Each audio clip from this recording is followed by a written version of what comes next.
Okay, I never know what to do on these kinds of builds. I'll be quite honest. Hi, welcome back to PC Builder. I'm Jason. This is Boost My Build, the series where we take your PC part picker list, we tear them up, we put them back together, and massively increase your performance. This month, we got a $950 creator PC that isn't very creative, and we've got a $3,100 monster gaming PC at 4K. Is it really 4K capable? And we've got a $1,000 gaming PC that just isn't cutting it right now. Let's get them actually gaming at $1,000. Remember, if you get value out of the video, give it a like because it makes a huge difference to the channel, especially this guy right here. And of course, subscribe and click that bell icon. That way you get notified when we release cool content.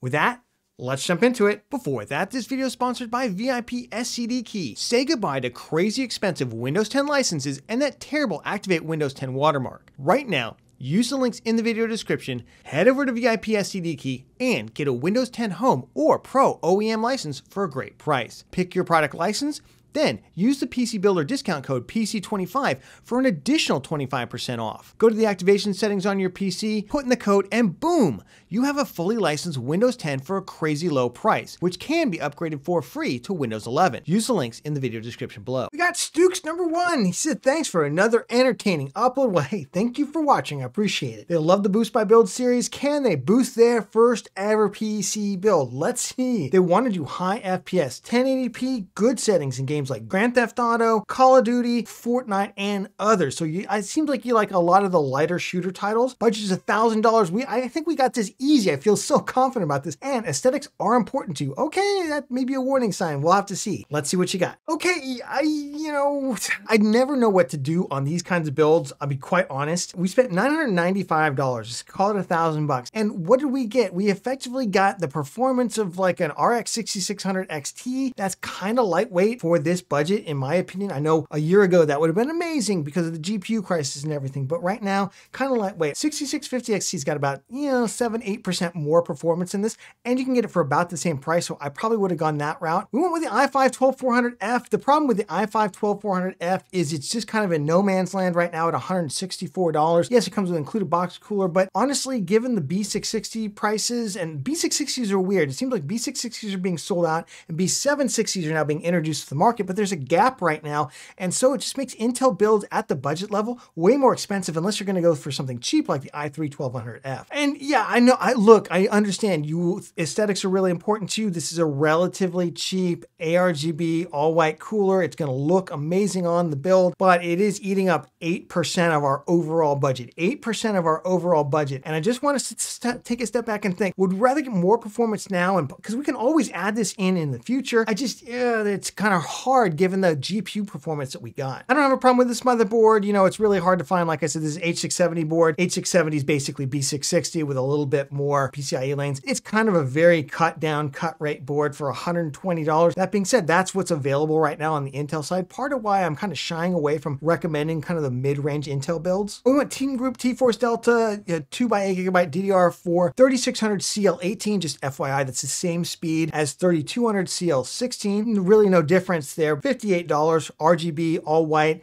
Great kit, pretty good price. But then we get in areas again where I'm just not quite sure why we're spending this kind of money. $89 right now, admittedly, isn't terrible for 1 terabyte. Probably could have almost gotten 2 terabytes for $99 for a much cheaper drive. Do we really need a PCIe Gen 4 drive? Like, what are we doing to justify that? I think we're just gaming. If so, Gen 3 budget drives are absolutely fine, and this money could have gone towards a better GPU. I like the Antec NX410 case quite a bit. Really like the all-white ARGB aesthetic. I like the handle on this one. This is one of my more favorite kind of budget cases right now. $80, it had been down a little bit more, but even at $80, I think it's well worth the effort on it. There are some other all-white cases we might consider. We went supermassive overkill on the PSU, 750 watts. Probably save about $40 by appropriately sizing the PSU. $120 for 750 watts, even A-tier rated. Seems like a little bit more than I'd like to spend here, especially at this budget level, and especially since we don't need that much wattage. For $995, $1,000, I just want us to consider we could have gone out and gotten something like the Skytech Shiva 2, bought this as a pre-built i5-12400, 3060 in it. Now, admittedly, half the amount of space, 500 gigabyte NVMe SSD, 16 gigs of RAM at the same speed, 650 watt, and this even comes with Wi-Fi. Our board does not come with Wi-Fi, and we could have gotten this for $999. Somebody else would have built it. It's got decent airflow, and it may not have a liquid cooler, but it's got a very nice looking air cooler that's going to do the job perfectly. I just think if we're going to build our own, we should be able to beat this price point. This is one I recommend often to people because it's a great value if you can't build your own or don't want to build your own. But if we do want to build our own, we can beat this. I know we can. So I called this the Way More Gaming $1,000 build. Why? Because we're going to get way more gaming for $1,000. Check out this price, $999.72. That's only a couple bucks more than you were going to spend, and we're under our $1,000 budget, so double thumbs up there. Look at this graphics card that we got. We got the Power Color Fighter OC Radeon RX 6800. This is the performance level you should be getting at $1,000. This is super high frame rates, 1440p. This is also 4K capable as well. So great performance here. And it's not like this is just a one-off super deal. There are a number of RX 6800s out there from various companies all around that $480 to $500 price point. Right now, this is probably one of the best values in the kind of mid to upper mid range, especially if you got the $1,000 price point. And it's going to totally smoke that RX 6600 XT/3060 that we saw in the pre-built. So this is where we want to be. Then we've got the Ryzen 5 5600. I would love to do more Intel builds. It's just the pricing and the motherboard situation is just really odd right now. Until they kind of get that sorted, Ryzen just kind of dominates the middle of the market right now. And the 5600 is essentially just as fast as the 12400. So why not spend less money? And it comes with an included box cooler. That's going to be perfectly adequate for our needs. And I'm going to allow you to upgrade over time. So we're going to use the included stock cooler. And when you can afford it, you can then grab that all-in-one liquid cooler, throw it on top. Super easy to do. So for the motherboard, we just went with a relatively basic $120 motherboard. And that's the ASRock B550 MPG Riptide. It already comes with a BIOS that will work with the 5600, which is, 2 thumbs up. That's really great. Overall, pretty decent little motherboard. It's got tons of USB rear panel connectivity. It's got USB Type-C on it, even USB 2 on it. Relatively good features on this motherboard for $120. Then we stuck it out with your memory, although I did go with DDR4 3200 CL16. It's about $10 cheaper. And it's the same speed, essentially. It's the same speed. Why not save $10, get the same looking memory and the same performance? For the drive, again, just get the cheapest NVMe you can. We went with the Silicon Power A60, MP33 would also be fine here. There's just a ton of relatively cheap NVMe drives all around that kind of $48 to $55 mark. That's where I'd look to spend. We stuck it out with your case, but for the power supply, I went with the ASUS TUF Gaming. Just great deal right now on the ASUS TUF Gaming. Are B tier rated. They're not just kind of those crummy C tier units, which would be fine, but for an RX 6800, I'd really like to see a better PSU, and that is the ASUS TUF Gaming. Now, it's not modular, but the cables are all sleeved. They do look really nice, and as we've seen in other Boost Buy builds, you can go out and buy all white cable extensions for about $30 if you want to do that. So again, for $1,000, we got you a gaming PC capable of super high FPS, going to completely put both the pre-built and your previous build to shame. So I hope you feel like your build is boosted. Okay, USMC JKM says, hope you have a field day with this. Let's see what you got. I haven't built a machine since 2014. Wow. They've been kind of bunking around with an i7 8700K and a crusty GTX 970. Seen 3 presidents, and they've served in the Marine Corps with 2 of them. Oh my gosh. Well, thank you for your service. Little known fact, my dad is actually an Army veteran, and my father-in-law is a Marine Corps veteran. We want a hybrid gaming production setup that you can play immersive sim games like Flight Sims, Forza in 4K, but also do animated shorts and video editing with Adobe products. Okay, so really hybrid machine here. They don't have the patience to wait for an XTX to go below MSRP. Good news is the XTX is actually in MSRP right now, and they just want to grab an RX 6800, and their budget is $3,100. So we've got kind of a Godzilla-ish build. Let's see what you got. Okay, looking at your build, and I did swap out a couple of parts in here that just weren't pulling in prices like for like. Let's take a look at this build, spending about $2,900 total, so you have about $200 left in your budget. You're going with a 4K monitor, high refresh rate, Samsung Odyssey G7. This is a monitor I was continuously recommending. $599 is a little bit steep for this monitor. It has been as low as about $529. There are a couple other 4K gaming monitors that use this exact same panel, exact same Intellex panel, and they're cheaper. So I would recommend those if you don't mind spending an extra 50 or 60 bucks. Really, really great panel. You also included a relatively kind of nice Corsair K60 RGB Pro, just a wired gaming keyboard. Not bad for about $70. But I think where we're falling down a little bit here is our CPU GPU combo. Let's talk a little bit about this. What's wrong? Now you had an ASRock card in here that's actually sold out, so I just subbed it in for the next available card, which is the same price. The XFX Speedster, this is basically the Radeon RX 6800 XT. What's wrong with this GPU? Nothing wrong with it per se. At this budget level, I would expect to see us walk away with at least a 7900 XT, a 4070 Ti, possibly a 4080, a bigger graphics card that's going to give us more punch. If we've committed to spending this much on our gaming PC and our creator PC, I would like to go with something else. And unfortunately, if you're going to go with Adobe Creative Suite products, and you're really going to get into it, NVIDIA, you got to go NVIDIA. I know AMD probably over the next 18 months will kind of catch up to NVIDIA in terms of that third-party optimization, but we're building the PC today. They're not there yet. I would go ahead and grab an NVIDIA GPU, even though I know we're going to pay a price premium. I'm also not convinced we need a Ryzen 9 7900X. I like the non-X CPUs a lot better. They come with included box coolers. They come slightly clocked down. The performance is identical if you turn on PBO, almost identical if you turn on PBO. Thermally, they're not as hard to cool, but I am questioning, do we need a 7900X? Could we gotten away with a 7700? In our case, especially since Adobe doesn't really use that many cores in most of its workload, yeah, we probably could have gone 77 or even 13600K. A Deepcool LS720, we use this in our 7900X build. This is a great cooler. I did have a slight problem with the fan noise. Once the fans hit 95%, they kind of whine, but all I had to do was change the fan curve basically so the fans never got above 90%. You're not getting any additional airflow anyway. You've already maxed the airflow out. You're just making the fan spin a little bit faster, and that's what creates that mechanical sound. A lot of air coolers are actually that way, by the way. You can actually get most of the airflow out of the fans themselves, not the pump. You want the pump at 100%, but out of the fans, more like 80 to 90%, rather than turning them all the way up and producing all that extra sound. You went with the Gigabyte B650 Aorus Elite. This is not a motherboard I really love. I don't love that they downgraded the audio on these boards. They went from ALC 1220 on their B550s to an entry-level audio codec. And if you're going to do creative workloads, we can get you a better motherboard than this, I think, for the money. For the RAM, you went with a super nice kit. Now, just know that we are hearing reports that some B650 motherboards, or quite a few B650 motherboards, are having trouble clocking up to DDR5 6000. Now, that being said, this kit is probably on every single QVL list for every single motherboard. So I would expect it to actually be able to clock up. And if you're having a problem with it, then it's probably the CPU or something else instead. And 32 gigs, this is what we'd like to see. This RAM has come dramatically down in price. I don't mind that we're spending $158 here. This is kind of a creator workload, super gaming build. So we've clocked it up as fast as we can, and 32 gigs should get us what we need. I'm not crazy about your drive configuration. I just think these, look, you got 3 terabytes total. You got a 970 Evo Plus, 1 terabyte, and then we've got a 980 Pro 2, which is a PCIe Gen 4 drive. They're just expensive. I just don't know that we need this, even for the kind of creating work that we want to do. There are much cheaper drives out there, and I feel like this is kind of sucking away from other performance areas. And the case, let's talk about the case. Look, I like the Fractal design Torrent. It's expensive though. It's very expensive. This is a $200 case. You didn't even get the RGB one, and it's $200.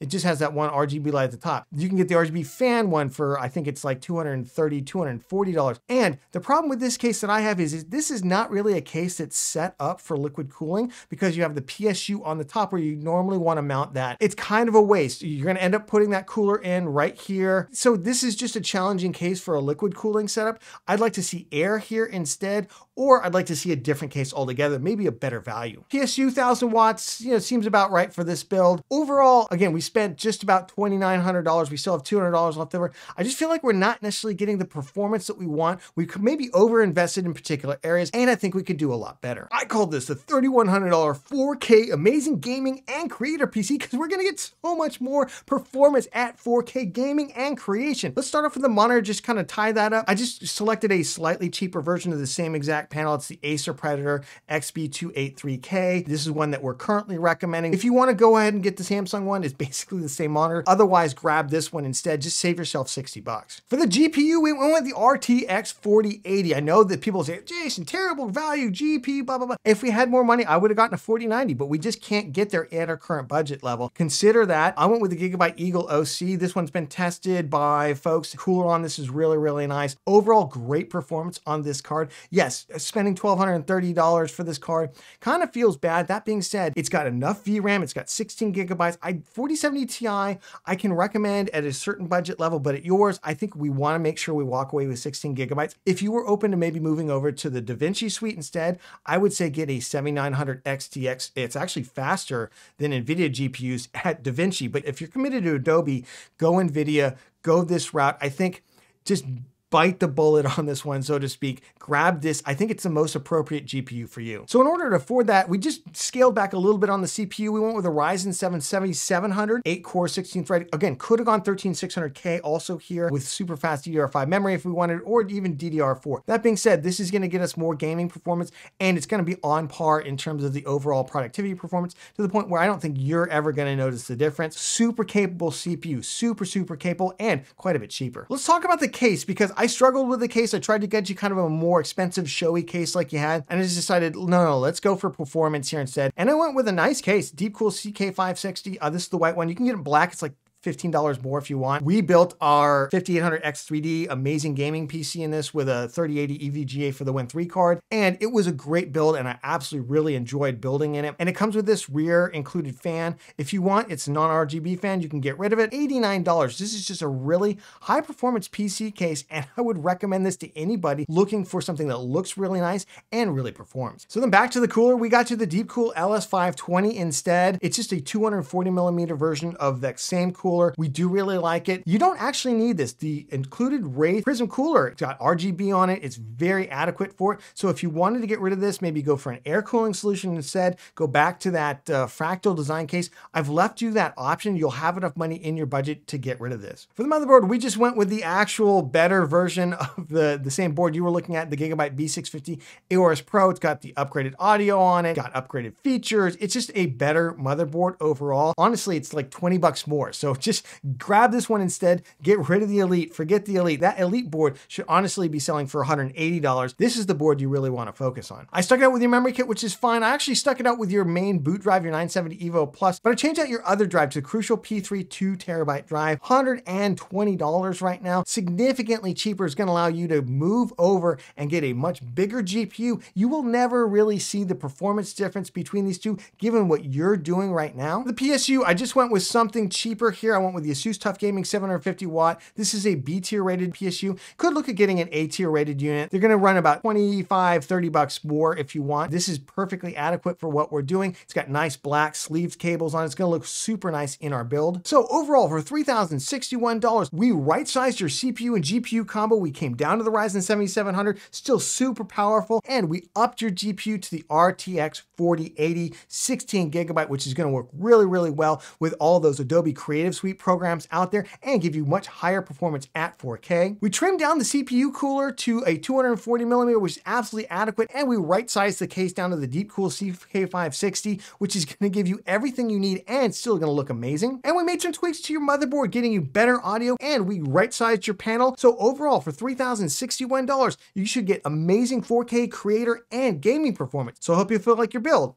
is boosted. We've got Beastly. Beastly says, hey Jason, I've been stuck with a laptop for the past 3 years. Well, if it's 3 years old, it's probably not the best performance, hasn't really met their standards for gaming. So this build is something that took a lot of consideration, most of the purpose being high FPS gaming and basic video editing, but they want to get more into content creation. Okay, so we'll take a look at content creation, what you're going to need for that. Budget, they're not really sure. $950 is around about what they want. Let's take a look. Okay, I feel like you're making the same mistake right now that you made with getting that laptop that you weren't happy with 3 years ago and you've been kind of struggling with it the whole time. You finished out at $800. Let's just go over a couple things. First of all, I didn't realize we needed a monitor. Obviously, you've got the ViewSonic, a relatively cheap 1080p monitor. It's a VA panel. I'm not really happy with a VA panel. I think IPS for content creation, we want those colors to be more accurate. The other thing is this doesn't have FreeSync or G-Sync on it, which is kind of rare these days on a gaming monitor. I know it's only $139, so maybe that's worth it. That being said, there are like for starting around $160 to $180, good gaming monitors that do have FreeSync and G-Sync. That way you won't get screen tearing. For the GPU, you put in a custom link to this PNY GTX 1660 Ti. Look, there's nothing wrong with this particular card for $224, a GTX 1660 Ti. In terms of the new price for a Super or a Ti 1660, that being said, you can get these used for like $130, $140 right now, and it's very low performance. It's 1080p. Yes, it's an NVIDIA GPU. It's got the NVENC encoder, but really an RX 6650 XT for almost the same price. It just kind of boggles the mind why we're going this direction. There's also the 2060 out there, possibly even the 3050 if we want to do something new. We also went with the i3 12100F, and again, 4 cores, 8 threads. This is perfect for a budget gaming CPU. It's probably fine for video editing at the level you're doing. It's just there's no room for growth here. I would love to see 6 cores and 12 threads here. Even something like the Ryzen 5 5500 might be better in this scenario for you. Another compromise, again, we're going with a B660M board. You're like, Jason, this is a board you've recommended for the i3 12100F. Yeah, especially when it was only $100, but for some reason, the B660 motherboards, maybe there's just a kind of a shortage, maybe it's just a logistical hiccup right now, but at least in the US, these boards have all gone way up in price. $120 right now for this one. Actually, it's out of stock on Amazon, $124 over right now at Newegg, and that doesn't even include the shipping. I think they charge you $3 or $4 for shipping. So we're getting relatively expensive on the motherboards, and we also didn't walk away with a very powerful CPU, so it's just it's hard to see why we're going this direction. For the RAM, the speed's absolutely adequate. My big question here for you, if you really want to get serious into content creation, I would recommend 32 gigabytes of memory. DDR4 memory is so cheap right now. I would find a way to grab 32 gigabytes. I think you can get it for like $65, $67 right now. I just find a way to reach up and grab at least 32 gigs of memory to set yourself up for the future. For the storage, we've spent way too much money on kind of fast storage. Yes, only $40 right now for a 500 gigabyte drive, but for like $49, you can get PCIe Gen 3 NVMe storage. Yes, it doesn't have a DRAM cache, it's an HMB process, perfectly adequate for what you're doing. We could have gotten 1 terabyte of space for like $10 more. I don't mind this case. I think it only has 2 included fans. I might be wrong about that. I'll double check. I believe it just has this fan here and then 1 fan here. So you'd need 2 additional fans, which it does look like you included in your full build, even though the pricing didn't come through for it for some reason. It's a fine case for $59. It's about $10 a fan, so that's another $20 you're gonna add. So you could have gotten another case for about $79 that came with all included fans,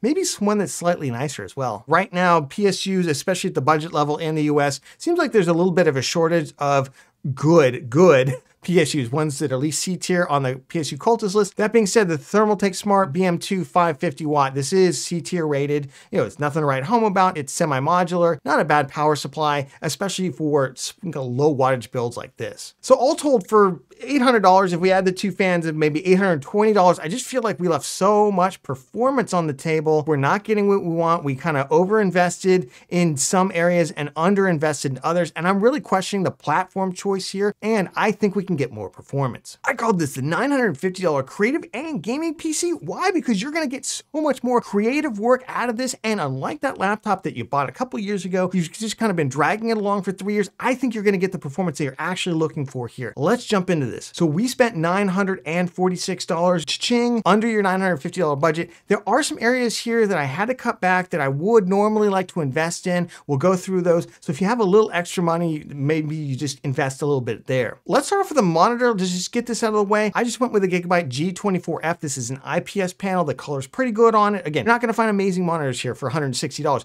That being said, it's got AMD FreeSync and NVIDIA G-Sync compatible as well, in stock at Amazon for $160. We went with a Ryzen 5600. You're like, Jason, I'm sick and tired of your Ryzen 5600 builds. Hey, Intel, cut your prices out there. I'd be happy to use the i5 12400 instead here. I just can't justify on this budget another $25 for that. And then on top of that, the additional B660 motherboard prices right now, 6 cores, 12 threads, very powerful, going to be perfectly adequate for what you need. Now here's an area where I had to cut back because of your tighter budget and having to include the monitor on it. So we went with the Gigabyte B550M DS3H. Once we not going to get upgraded audio on the motherboard, really not a lot of reason to have all these other features on top of it. So I just went ahead and went with the budget recommendation. You're just looking for decent VRM heat sinks and BIOS flashback. That's essentially it. I went ahead and got to 32 gigs of DDR4 3200 CL16 memory. Why not? This is one of the cheapest kits I could find. It's basically the kit that you were looking at.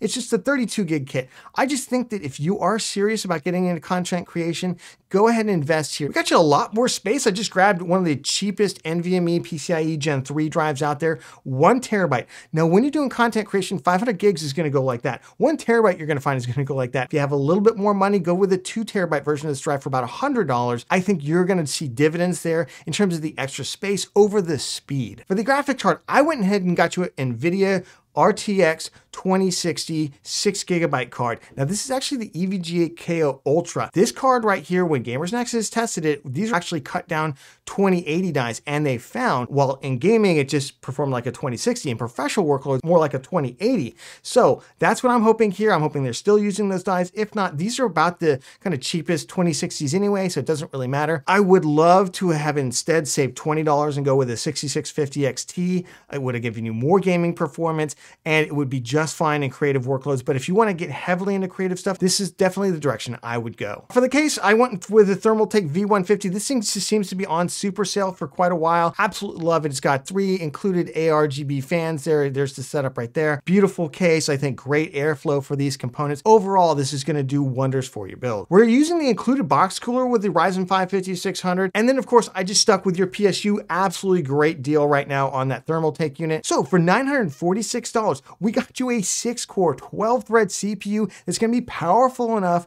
now and in the future to do that video editing that you want to do. We went ahead and upgraded your RAM to 32 gigabytes. We're really setting you up in the future. We got you a much better GPU in the RTX 2060 EVGA KO unit. Should perform much better in professional workloads than that poor little 1660 Ti you had. We upgraded your case to something that looks amazing and has all the included fans. And I think we got you a much better monitor in the Gigabyte G24F. So I hope you feel like your build is boosted. Remember, if you got value out of the video, give it a like because it makes a huge difference to the channel, especially this guy right here. And of course, subscribe and click that bell icon. That way you get notified when we release cool content. Speaking of cool content, did you miss the first Boost My Build episode this month? It's right here. Check it out. More boosts, more builds, more craziness. And we'll catch you on the next one.